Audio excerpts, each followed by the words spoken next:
Hi friends, இந்த ஒரு வீடியோவில் அதாவது அதிகமாக கேட்கப்பட்ட ஒரு கேள்விக்கான ஆன்சர் தான் இந்த ஒரு வீடியோ. அதாவது நம்ம ஒரு டிசைன் பண்ணுறோம், அந்த டிசைன் வந்து பர்ஃபெக்டாக பண்ணிட்டோம், ஆனால் அது ப்ராப்பராக நம்ம எப்படி பிரிண்ட் அவுட் எடுக்கிறது அப்படின்ற ஒரு விஷயம் நிறைய பேருக்கு வந்து அதிகமாக சந்தேகமாகவே இருக்குது. அதில் இந்த க்ரோப் மார்க்கை பற்றி அதிகம் பேர் வந்து கேட்குறாங்க, அது எப்படி நம்ம அந்த CorelDrawவில் செட் பண்ணுறது அப்படின்னு. நம்ம இன்றைக்கி இந்த ஒரு வீடியோவில் எப்படி க்ரோப் மார்க் செட் பண்ணுறது, அதை யூஸ் பண்ணி எப்படி ஒரு PDF ஃபைலாவோ இல்லைன்னா ஒரு JPEG ஃபைலாவோ எப்படி வந்து நம்ம இந்த ஃபைலை சேவ் பண்ணுறது அப்படின்றத இந்த வீடியோவில் பார்ப்போம். அதனால் இந்த வீடியோ வந்து நீங்கள் ஸ்கிப் பண்ணாமல் ஃபுல்லாகவே பாருங்கள். ஏன்னா ஸ்கிப் பண்ணி பார்த்தீங்கன்னா பல விஷயங்கள் உங்களுக்கு வந்து புரியாமல் போகலாம். சரி, இப்போ இந்த க்ரோப் மார்க் எப்படி செட் பண்ணுறது அப்படின்ற இந்த வீடியோ பார்ப்போம். ஓகேங்களா? ஃபஸ்ட்டு நான் ஒரு விசிட்டிங் கார்டு எடுத்திருக்கேன். அதாவது ஒரு 3.5 x 2 inches சைஸ் உள்ள சாதாரண உள்ள யூஸ்வலான ஒரு விசிட்டிங் கார்டு சைஸு. இப்போ எப்படி இந்த ஃபைலுக்கு நம்ம க்ரோப் மார்க் செட் பண்ணுறது அப்படின்னு பார்க்கலாம். நீங்கள் ஃபைல் மெனு போங்க. ஃபைல் மெனுவில் பிரிண்ட் ஆப்ஷன் எடுங்க. பிரிண்ட் ஆப்ஷன் எடுத்திங்கன்னா நீங்கள் ஒர்க் பண்ண ஃபைலை செட் பண்ணி டைரெக்டாக நீங்கள் பிரிண்ட் கொடுக்குறதா இருந்தால் நீங்கள் உங்கள் சிஸ்டத்தில் கனெக்ட் பண்ணிருக்க பிரிண்டரை வந்து நீங்கள் சூஸ் பண்ணிக்கோங்க. என்ன பிரிண்டர் வேணுமோ அதை சூஸ் பண்ணிக்கோங்க. அதிகம் பேருக்கும் வந்து இந்த டைரெக்ட் பிரிண்டிங் ஃபெசிலிட்டி இருக்காது. அதனால் நம்ம ஒரு க்ரோப் மார்க் செட் பண்ணி ஒரு PDF ஃபைலாக எப்படி சேவ் பண்ணுறது, அந்த PDF ஃபைலை யூஸ் பண்ணி ஓன் பிரிண்டர்லையோ இல்லைன்னா அதர் வெளியே எங்கேயாவது கொடுத்து நம்ம பிரிண்ட் பண்ணுறதுக்கோ எப்படி நம்ம யூஸ் பண்ணுறது அப்படின்றத நான் சொல்ல போகிறேன். அதுக்கு நீங்கள் என்ன பண்ணுறீங்க அப்படின்னா, ஒரு PDF அப்படின்னு சொல்லக்கூடிய ஒரு சாஃப்ட்வேர் இருக்குது. அதாவது ஒரு PDF மேக்கர். அது அந்த PDF மேக்கரை வந்து நீங்கள் இன்ஸ்டால் பண்ணணும். அதுக்கான லிங்க் வந்து நான் இந்த டிஸ்கிரிப்ஷனில் கீழே கொடுத்துருக்கேன். அதை கிளிக் பண்ணி, சிம்பிள் தான், ரொம்ப சைஸெல்லாம் இல்லை, ஈஸியாக நீங்கள் டவுன்லோட் பண்ணி இன்ஸ்டால் பண்ணிக்கலாம். ஓகேங்களா? அதுக்கான லிங்க் வந்து நான் கீழே கொடுத்துருக்கேன். அதை பார்த்து நீங்கள் யூஸ் பண்ணிக்க. இப்போ நம்ம அதை எப்படி ஒர்க் பண்ணுறது அப்படின்னு பார்ப்போம். பாருங்கள், நான் பிரிண்ட் ஆப்ஷனில் இந்த PDF அப்படின்ற ஆப்ஷனை சூஸ் பண்ணியிருக்கேன். நான் இன்ஸ்டால் பண்ணியிருக்கேன், அதனால தான். அடுத்து இதோட ப்ரெஃபரன்ஸ் செட்டிங்ஸுக்கு போனோம்னா இங்கே பார்த்தீங்கன்னா தெரியும், செட்டிங்ஸில் பேப்பர் சைஸ் வந்து இங்கே கொடுத்துருக்காங்க. பேப்பர் சைஸில் வந்து நம்ம வந்து அதாவது ஒரு லேசர் ஷீட்டில் வந்து செட் பண்ண போகிறோம். அதாவது 12, 18 இல்லைன்னா 13, 19 இந்த ஒரு இன்ச்சஸ் சைஸில் இருக்கக்கூடிய ஷீட்டாக இருக்கும். இல்லைனா உங்களுடைய பிரிண்டர் என்ன சப்போர்ட் பண்ணுதோ அது A4ஆகவும் இருக்கலாம், இல்லைனா அதர் சைஸாக இருந்துச்சுன்னா அதை கஸ்டம் சைஸை கொடுத்து இங்கே நீங்கள் செட் பண்ணிக்கோங்க. நான் இங்கே வந்து 12 x 18 சைஸ் வரக்கூடிய லேசர் ஷீட்டுக்கான ஒரு க்ரோப் மார்க் எப்படி செட் பண்ணுறது அப்படி தான் காமிக்க போகிறேன். ஓகேங்களா? இப்போ நான் செட் பண்ணிட்டேன். இங்கே வந்து என்ன மனு, போர்ட்ரைட் வேணுமா லேண்ட்ஸ்கேப் வேணுமா அதில் சூஸ் பண்ணிக்கோங்க. சூஸ் பண்ணிவிட்டு காப்பீஸ் எல்லாம் உங்களுக்கு தேவைன்னா எத்தனை காப்பின்னு கொடுங்க. இது சாதாரண நம்ம PDF சேவ் பண்ணுறது காப்பீஸ் நமக்கு தேவையில்லை, சேவ் பண்ணுறதுக்காக தான் பண்ணோம். டைரெக்டாக பிரிண்ட் கொடுக்கல, அது ஒரு PDF ஃபைலாக நம்ம சேவ் பண்ண போகிறோம், அதுக்காக தான்.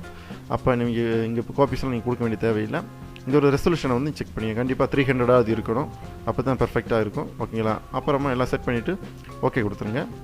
ஓகே கொடுத்து அப்புறம் நீங்கள் கீழே வந்து பிரிண்ட் ப்ரிவ்யூ ஆப்ஷன் இருக்குது. அந்த பிரிண்ட் ப்ரிவ்யூ ஆப்ஷனை கிளிக் பண்ணி இந்த மாதிரி ஒரு விண்டோ வரும். இந்த விண்டோவில் பார்த்தீங்கன்னா லெஃப்ட் சைடு கொஞ்சம் ஒரு 4 டூல்ஸ் இருக்குது. ஒன்று செலெக்ஷன் டூல், அடுத்து வந்து இது வந்து எத்தனை காப்பி வேணும் அப்படின்ற ஒரு ஷீட்டில் எத்தனை காப்பி வேணும் அப்படின்னு செட் பண்ணக்கூடிய டூல்ஸு. அடுத்து வந்து இது மார்க் உள்ளது. அடுத்தது ஜூம் டூல், இதோட நம்ம பேஜ் வந்து வியூ பண்ணி பார்க்கறதுக்கான டூல்ஸ். ஓகேங்களா? இப்போ ஃபஸ்ட்டு இருக்கக்கூடிய இந்த பேஜ் எத்தனை காப்பி வேணும் அப்படின்னு நம்ம இந்த பேஜில் செட் பண்ணுவோம். இது வந்து சொன்ன மாதிரி முன்னாடி நம்ம செட் பண்ண பேஜோட சைஸு, அதாவது 12 x 18 இன்ச்சு சைஸ் வரக்கூடிய இந்த ஷீட்டு. ஓகேங்களா? இது ஒரு லேசர் பிரிண்டருக்கான ஒரு ஷீட்டு சைஸ் தான் இது. நீங்கள் இங்கே கிளிக் பண்ண இந்த டூல்ஸை நீங்கள் கிளிக் பண்ணிங்கன்னா இங்கே மேலே ப்ராப்பர்ட்டி பாரில் பார்த்தீங்கன்னா தெரியும், இங்கே ஒரு கிரிட் மாதிரி 2 ஆப்ஷன் இருக்குது. இதில் ஒன்று வெர்டிக்கலாக உள்ளது, ஒன்று ஹாரிசாண்டலாக உள்ள டூல் இது. இதில் நீங்கள் ஆரோ மார்க்கிங் இப்படி கிளிக் பண்ணிங்கன்னா இந்த மாதிரி செட் பண்ணலாம், எத்தனை காப்பி வேணும் அப்படின்றதான். ஓகேங்களா? இப்போ வந்து இதில் 5 காப்பி பார்த்தீங்களா, 5 செட் பண்ணியிருக்கேன். ஹாரிசாண்டலாக அடுத்து இதேமாரி செட் பண்ணுறேன். ஓகேங்களா? அதாவது 25 காப்பி வரும். இதுக்கு மேலே நம்ம இதுக்கு செட் பண்ணோம் அப்படின்னா அவுட்டராக போயிடும், கரெக்டாக கிடைக்காது. இந்த ஒரு ஷீட்டில் வந்து 25 தான் கொஞ்சம் பெர்ஃபெக்டாக கரெக்டாக இருக்கும். அதனால் இந்தளவு செட் பண்ணுறேன். அடுத்து வந்து கீழே இருக்க டூல்ஸ் தான் வந்து க்ரோப் டூல். இந்த டூலில் நம்ம யூஸ் பண்ணி தான் நம்ம வந்து க்ரோப் மார்க் செட் பண்ண போகிறோம். இதை நம்ம செலக்ட் பண்ண உடனே மேலே பார்த்தீங்கன்னா ப்ராப்பர்ட்டி பாரில் சில ஆப்ஷன்ஸ் எல்லாம் இருக்குது. இந்த ஆப்ஷன்ஸில் நீங்கள் பார்த்தீங்கன்னா தெரியும், இது வந்து இந்த டாக்குமெண்ட்டோட டீட்டெயில்ஸ் இருக்கும். அதாவது மேலே பார்த்தீங்கன்னா தெரியும், இங்கே ஒரு டாக்குமெண்ட்டோட, அதாவது இந்த டாக்குமெண்ட்டோட சைஸ் என்ன, அப்புறம் என்ன ஃபார்மேட்டில் இருக்குது அப்படின்றதுக்கான ஒரு டீட்டெயில்ஸ் வந்து மேலே இருக்கும். இது தேவைன்னா நம்ம கொடுத்துக்கலாம். அடுத்து உள்ள இந்த ஆப்ஷன் நீங்கள் கிளிக் பண்ணிங்க அப்படின்னா க்ரோப் மார்க்கான மார்க்கர் வந்து ஆட்டோமேட்டிக்காக இங்கே செட் ஆகிரும். பார்த்தீங்களா? இந்த மாதிரி செட் ஆகிரும். நீங்கள் என்ன ஜூம் பண்ணி பார்த்துக்கலாம். இந்த மாதிரி க்ரோப் கட் பண்ணுறதுக்கான மார்க் வந்து இங்கே ஆட்டோமேட்டிக்காக செட் ஆயிரும். அடுத்து வந்து இதில் இருக்கக்கூடிய சில ஆப்ஷன்ஸ் கூட இருக்குது. இது வந்து ரெஜிஸ்ட்ரேஷன் மார்க் அப்படின்னா என்னென்னா, அதாவது சாதாரணமாக ஒரு பிரிண்டிங் ப்ரெஸ்ஸுகள்லாம் என்ன பண்ணுவாங்க அப்படின்னா, இந்த ரெஜிஸ்ட்ரேஷன் அதாவது இம்ப்ரெஷன் கரெக்டான இடத்துல வந்து இம்ப்ரெஷன் ஆகுதா அப்படின்னு செக் பண்ணுறதுக்கு தான் வந்து ரெஜிஸ்ட்ரேஷன் மார்க் வந்து நம்ம இங்கே செட் பண்ணுவாங்க. அதாவது பெரிய ப்ரெஸ்ஸுகள் ஆஃப்செட் ப்ரெஸ்ஸுகள்லாம் இந்த மாதிரி ரெஜிஸ்ட்ரேஷன் மார்க் செட் பண்ணிட்டாங்கன்னா பிரிண்ட் வந்து கரெக்டான இடத்துல வருதா, இல்லைன்னா லைட்டாக ஏதாவது மாறி வேறு இடத்துல இம்ப்ரெஷன் ஆகுதா அப்படின்னு செக் பண்ணுறதுக்காக தான் இந்த இம்ப்ரெஷன் மார்க்கெல்லாம் சூஸ் பண்ணுவாங்க. அடுத்து வந்து இங்கே இந்த சைடு பார்த்தீங்கன்னா ஒரு இம்ப்ரெஷன் கலர் செட்டிங்ஸ் இருக்குது. ஓகேங்களா, இது வந்து சைடில் போயிடுச்சு. ஏன்னா பேஜ் ஃபுல்லானதுனால இந்த சைடில் போயிருக்கு. அது எப்படி நான் காட்டுறேன். ஓகே, இதில் வந்து குறைச்சிட்றேன்.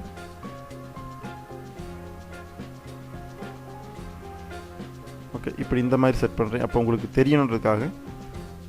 ஓகேங்களா, இப்போ பாருங்கள், இதான் வந்து நான் முன்னாடி சொன்ன மாதிரி கலர் மார்க். இது பார்த்தங்க, அதாவது சியான், மெஜந்தா, எல்லோ, பிளாக் இந்த 4 கலரும் கம்போஸ் ஆகி தான் நமக்கு வந்து சாதாரணமாக ஒரு பிரிண்ட் அவுட் எடுக்கிறோம். அப்போ இந்த மாதிரி இது வந்து கரெக்டான கலர்ஸ், அதாவது தேவையான கலர்ஸ் எல்லாமே வந்து கரெக்டாக ப்ராப்பராக பிரிண்ட் ஆகுதா அப்படின்னு செக் பண்ணுறதுக்காக இங்கே வந்து இந்த ரெஜிஸ்ட்ரேஷன் மார்க் வந்து இங்கே செட் பண்ணுவாங்க.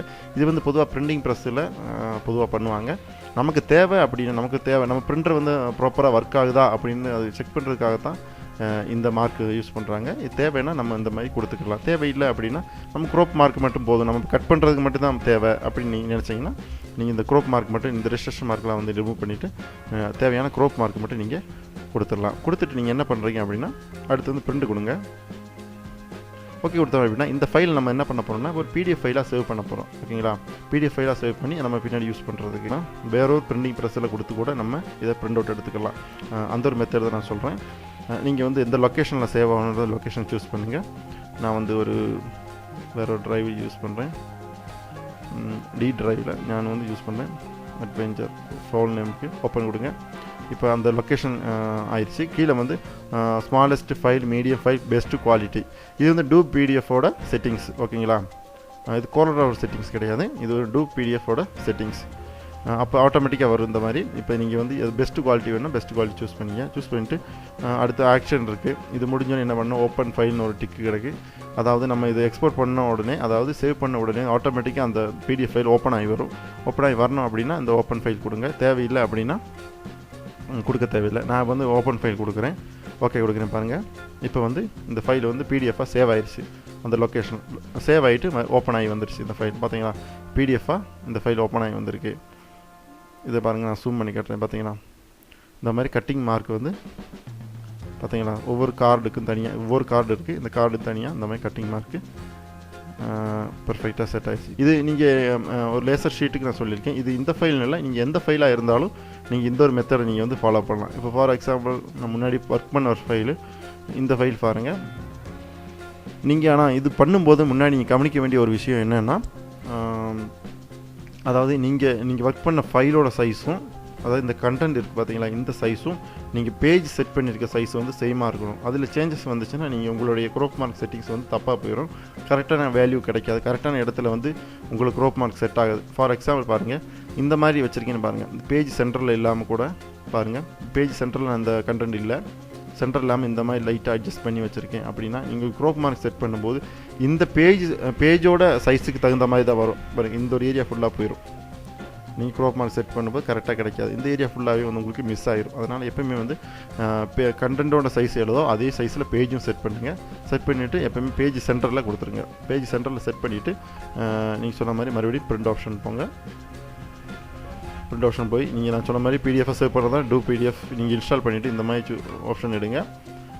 ப்ரெஃபரன்ஸ் எடுங்க. ப்ரெஃபரன்ஸில் நீங்கள் என்ன கஸ்டம் சைஸு, ஓகேங்களா, நான் வந்து ஒரு 13-19 லேசர் ஷீட் சைஸு, லேண்ட்ஸ்கேப் போர்ட்ரைட்டாக செட் பண்ணிவிட்டு ரெசல்யூஷன் கண்டிப்பாக 300 வேணும், அதை பார்த்துக்கோங்க. ஓகே கொடுக்குறேன். இப்போ பாருங்கள், அந்த ஒரு சைஸ் ஷீட்டுக்கு செட் ஆகிடுச்சு. நீ பிரிண்ட் ப்ரிவியூ வந்துட்டு முன்னாடி பண்ண மாதிரியும் இங்கே வந்து செலெக்ஷன் மார்க்கு, அடுத்து வந்து இது எத்தனை காப்பி வேணும்னு செட் பண்ணுறது. ஏன்னா இங்கிட்டு ஹாரிசான்டலாக செட் பண்ண முடியாது, அதுக்கான ஸ்பேஸ் இல்லை. மேலே வேணால் ஒன்று செட் பண்ணலாம். அதனால் ஓகேங்களா, இந்த மாதிரி 2 எண்ணம் தான் இதில் இந்த ஒரு ஷீட்டில் வந்து 2 எண்ணம் தான் கிடைக்கும். இது சைஸ் கூடுதல் இருக்கிறதுனால 2 எண்ணம் தான் கிடைக்கும். ஓகேங்களா? அப்போ ரெஜிஸ்ட்ரேஷன் மார்க் நான் கொடுக்குறேன். பார்த்தீங்கன்னா க்ரோப் மார்க் செட் பண்ணிட்டேன். க்ரோப் மார்க் செட் பண்ணி முடிஞ்சோன்னே நீங்கள் வந்து ரெஜிஸ்ட்ரேஷன் மார்க் இந்த மாதிரி கொடுங்க. தேவை இருந்துச்சுன்னா கொடுத்துட்டு நீங்கள் என்ன பிரிண்ட் கொடுங்க. ஃபைலில் போய் பிரிண்ட் ஆப்ஷன் கொடுங்க. பிரிண்ட் கொடுத்தா இந்த மாதிரி முன்னாடி கேட்ட மாதிரி கேட்கும். ப்ரௌஸ் பண்ணுங்கள். உங்களோட லொக்கேஷன் பிடிஎஃப் ஓகே கொடுத்துட்டேன். இங்கே வந்து முன்னாடி சொன்ன மாதிரி பெஸ்ட் குவாலிட்டி வேணும்னா பெஸ்ட் குவாலிட்டி கொடுங்க. ஓப்பன் ஃபைல் ஓகே கொடுத்துட்டிங்கன்னா இந்த ஃபைல் வந்து பிடிஎஃப் ஃபைலாக சேவ் ஆகிரும். ஓகேங்களா? இப்போ அந்த ஃபைல் வந்து பிடிஎஃபாக சேவ் ஆகிக்கிட்டு இருக்கு. சேவ் ஆகி முடிஞ்சோடனே அதை ஓப்பன் ஆகி வந்துடும். இப்போ பாருங்கள் அந்த ஃபைல் வந்து சேவ் ஆன ஃபைல் வந்து பார்த்தீங்கன்னா பிடிஎஃப் ஃபைலாக வந்து ஓப்பன் ஆகிடுச்சு. நீங்கள் வந்து இதை டைரெக்டாக நீங்கள் பிரிண்ட் கொடுத்துக்கலாம். கட்டிங் மார்க் பார்த்தீங்களா இந்த மாதிரி க்ரோப் மார்க் இருக்கிறதுனால நம்ம கட் பண்ணுறதுக்கு ஈஸியாக இருக்குது செட் பண்ணுறது. ஓகேங்களா? இங்கே ரெஜிஸ்ட்ரேஷன் மார்க் நம்ம தேவைன்னா இந்த பாருங்கள் ரெஜிஸ்ட்ரேஷன் கலர் இருக்குது, கலர் ரெஜிஸ்ட்ரேஷன் இருக்குது. இப்போ நம்ம யூஸ் பண்ணுற பிரிண்டரில் வந்து இந்த மெஜந்தா கலர் ப்ராப்பராக ஒர்க் ஆகலை அப்படின்னா இந்த இடத்துல வந்து பிரிண்ட் ஆகாது. அப்போ நம்ம அதை பார்த்து செக் பண்ணி இங்கே பாருங்கள் எல்லோ இருக்குது. அதேமாதிரி இப்போ பாருங்கள் பிளாக்கு, அதேமாதிரி சியான் கலர் இருக்குது.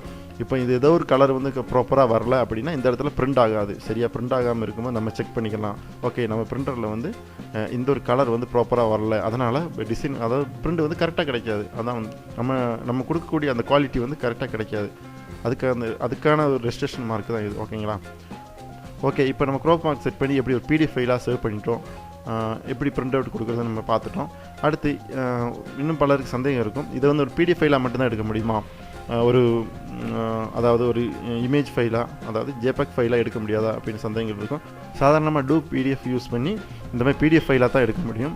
அதே நேரத்தில் இதுவே நம்ம ஜேபக் ஃபைலை நமக்கு இந்த இடத்துல வச்சு நம்மளால் கன்வெர்ட் பண்ணவே முடியாது. அதை எப்படி கொண்டு வரதுன்னு பார்ப்போம். இதை இப்போ நான் க்ளோஸ் பண்ணிடுறேன். க்ளோஸ் பண்ணிவிட்டு அதை நம்ம பிடிஎஃபாக சேவ் பண்ணியிருந்தோம் இல்லையா? ஓகேங்களா? நியூ டாக்குமெண்ட் எடுக்கிறேன் பாருங்கள். 13:19 சைஸ் எடுத்துக்கிறேன். ஓகே கொடுக்குறேன். இப்போ இம்போர்ட் பண்ணுவோம். அதாவது முன்னாடி நம்ம எக்ஸ்போர்ட் பண்ண அதாவது பிடிஎஃபாக சேவ் பண்ண ஃபைலை நம்ம வந்து இம்போர்ட் பண்ண போகிறோம். ஓகேங்களா? இப்போ பாருங்கள் இந்த ஃபைலை இதில் வந்து இம்போர்ட் பண்ணும்போது கேட்குது எந்த பேஜுன்னு. ஃபஸ்ட்டு பேஜ் தான், ஒன்று தான் இருக்குது. இதை டெக்ஸ்ட்டாக வேணுமா கர்வ்டாக வேணுமா அப்படின்னு கேட்குது. அதை டெக்ஸ்ட்டுன்னா நம்ம எடிட்டபுளாக இருக்கும். கர்வ்டு ஆப்ஷன்னா நம்ம எடிட் பண்ண முடியாது. நமக்கு இப்போதைக்கு எடிட் பண்ண தேவையில்லை. அதான் கர்வ்டு. அதை டெக்ஸ்ட்டு வந்து எடிட் பண்ண முடியாது, அவ்வளோதான். ஓகே இப்போ கர்வ்டாக எடுக்கிறேன். கர்வ் ஆப்ஷன் கொடுத்துட்டு ஓகே கொடுக்குறேன். ஓகே கொடுத்து இந்த மாதிரி வரும். நீங்கள் சும்மா ஜஸ்ட்டு கிளிக் பண்ணிட்டு பண்ணுங்கள். கிளிக் பண்ணிங்கன்னா இந்த ஒரு சைஸ் வந்துடும். பார்த்தீங்கன்னா இந்த லேண்ட்ஸ்கேப் ஆக்கிட்டு இந்த கண்டென்ட்டை வந்து பேஜ் சென்டர் கொண்டு வந்துடுங்க. பேஜ் சென்டர் கொண்டு வந்துட்டு நீங்கள் இந்த ஃபைலை வந்து நீங்கள் எக்ஸ்போர்ட் பண்ணிக்கலாம். எக்ஸ்போர்ட் பண்ணுறதெல்லாம் எப்படி நான் முன்னாடி வீடியோ சொல்லியிருக்கேன், பார்த்துக்கோங்க. ஏதாவது சந்தேகம் இருந்தால் நீங்கள் கமெண்ட் பாக்ஸில் கமெண்ட் பண்ணுங்கள். ஓகேங்களா? இப்போ இது வந்து பார்த்தீங்கன்னா தெரியும் 19:13 சைஸ் உள்ள ஒரு ஷீட்டு. நீங்கள் ஃபுல்லாகவே எக்ஸ்போர்ட் பண்ணால் ஃபுல்லாகவே இந்த மாதிரி செலக்ட் பண்ணுங்கள். செலக்ட் பண்ணிவிட்டு அதாவது இங்கே ஒரு கண்டென்ட் இருக்கணும், அப்போ தான் எக்ஸ்போர்ட் பண்ண முடியும். அதாவது ரெக்டாங்குலர் ஷேப் இருக்குது பார்த்தீங்கன்னா டூல் பாக்ஸில், அதை வந்து நீங்கள் டபுள் கிளிக் பண்ணுங்கள். டபுள் கிளிக் பண்ணால் இந்த மாதிரி ஒரு லைன் ஃபுல்லாகவே செட் ஆயிரும். இதில் வந்து நீங்கள் அந்த பிளாக்கை வந்து ரிமூவ் பண்ணிடுங்க. அவுட்லைனை வந்து ரிமூவ் பண்ணிவிட்டு ஃபுல்லாகவே வந்து குரூப் பண்ணுங்கள். ஃபுல்லாக வந்து செலக்ட் பண்ணுங்கள். செலக்ட் பண்ணிவிட்டு குரூப் பண்ணிவிட்டு எக்ஸ்போர்ட் பண்ணுங்கள். எக்ஸ்போர்ட் ஆப்ஷன் மேலே பார்த்தீங்கன்னா இருக்குது. கண்ட்ரோல் E கொடுங்க. கொடுத்துட்டு நீங்கள் எந்த இடத்துல நீங்கள் எக்ஸ்போர்ட் பண்ணணுமோ அந்த லொக்கேஷனை சூஸ் பண்ணி நீங்கள் வேணால் எக்ஸ்போர்ட் பண்ணுங்கள். எக்ஸ்போர்ட் பண்ணும்போது செலக்டட் ஒன்லின்னு ஆப்ஷன் இருக்குது. இதை நீங்கள் டிக் கொடுங்க. அப்போ தான் வந்து நம்ம செலக்ட் பண்ண ஏரியா மட்டும் எக்ஸ்போர்ட் ஆகும். இல்லைன்னா சைடில் வெளியே எங்கேயாவது இருந்துச்சுன்னா அதெல்லாம் சேர்ந்து எக்ஸ்போர்ட் ஆகிரும். அதனால் செலக்டட் ஒன்லி மட்டும் கொடுங்க. செலக்ட் பண்ணிவிட்டு தான் எக்ஸ்போர்ட் கொடுக்கணும். ஓகேங்களா? எக்ஸ்போர்ட் கொடுக்குறேன். இந்த மாதிரி உங்களோட ரெசல்யூஷன் எவ்வளோ வேணும், ஜேபக் ஃபைலாக ஜேபக் பார்த்துட்டு செட் பண்ணிவிட்டு இதோட சிஎம்ஐகே மோடு பிரிண்டிங்காக கொடுக்குறோம். ஓகே ரெசல்யூஷன் 300 பார்க்குறோம். ஓகே கொடுத்துருங்க. ஓகே கொடுத்துட்டோம் அப்படின்னா இது ஒரு ஜேபக் ஃபைலாக வந்து எக்ஸ்போர்ட் ஆயிடுச்சு. இதை நீங்கள் வந்து உங்களுடைய ஓன் பிரிண்டரில் பண்ண முடியல அப்படின்னாலும் வேறு ப்ரெஸ்லையோ உங்களுக்கு தேவையான இடத்துல இங்கே கொடுத்து கூட நீங்கள் பிரிண்ட் பண்ணிக்கலாம். இப்போ அந்த லொக்கேஷன் போய் பார்த்தா தெரியும். பார்த்தீங்களா? ஒரு இமேஜ் ஃபைல் வந்து இமேஜ் ஃபைலாக இங்கே வந்து ஜேபக் ஃபைலாக எக்ஸ்போர்ட் ஆகிருக்கு. இதை ஜேபக் ஃபைலாகவும் நீங்கள் யூஸ் பண்ணிக்கலாம். இப்படி தான் வந்து ஒரு பிரிண்டிங்க்கு தேவையான ஒரு நம்ம ஒர்க் பண்ண ஃபைலை வந்து ஒன்று க்ரோப் மார்க் செட் பண்ணி பிரிண்ட் எடுக்கிறதுக்கான ஒரு மெத்தட் இது தான். ஓகே ஃப்ரெண்ட்ஸ், இந்த வீடியோ உங்களுக்கு ரொம்ப யூஸ்ஃபுல்லாக இருந்திருக்குன்னு நினைக்கிறேன். பிடிச்சிருந்துச்சுன்னா கண்டிப்பாக லைக் பண்ணுங்கள், உங்களுடைய ஃப்ரெண்ட்ஸுக்கு வந்து ஷேர் பண்ணுங்கள். நீங்கள் இந்த சேனலை இதுவரை சப்ஸ்கிரைப் பண்ணணும்னா மறக்காமல் சப்ஸ்கிரைப் பண்ணிடுங்க. இன்னும் பல செட்டிங்ஸ் எல்லாம் நம்ம CorelDraw பார்க்க வேண்டியிருக்கு. பிரிண்ட் செட்டிங்ஸ்லாம் இன்னும் நிறையா இருக்குது. அதை வந்து அடுத்த ஒரு வீடியோவில் பார்ப்போம். தேங்க்ஸ் ஃபார் வாட்சிங்.